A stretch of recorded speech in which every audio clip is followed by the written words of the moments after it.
欢喜在地新闻，后来乡亲啊，继续来看这个国发会伫昨日公布的增减计划2.0，大幅来降低着轨道的经费，引发着地方的反弹。台北市政府今仔日出面批评政府反起反倒，增减拢无增减咯。行政院长苏贞昌是来保证讲，已经设定的计划1仙银拢未走闪。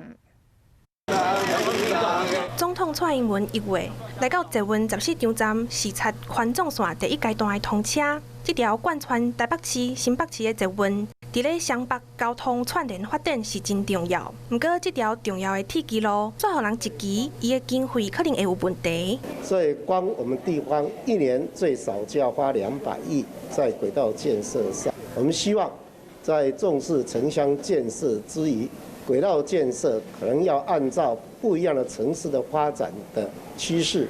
来给予做适度的调整。看起来整个建设呢的时间呢也会被拖长哈，所以前瞻都不前瞻了。那北市府呢也呼吁说，这个财政纪律要严守之外呢，也希望中央不要有其他政治上的考量。即马双北是紧张甲噗掉，这是因为国发会8号公布增减2.0计划。 铁基路建设预算为本来的48%降到23%，差不多只存一半。全台湾总共有17项铁基路建设是中央倒出的，总预算为4241亿，台价存1903亿，这可能会影响到全台湾12个县市铁基路建设。面对这个调整，行政院甲交通部是做伙来挂保证，绝对袂减。请大家放心，凡是行政院核定的建设，1毛钱都不会少。 铁基路建设本来是增减计划1.0的上大重点，即马若要调整，虽然有部分的县市长支持中央，但是未来工程会受到什么款的影响，就要看中央安怎甲地方来瞧。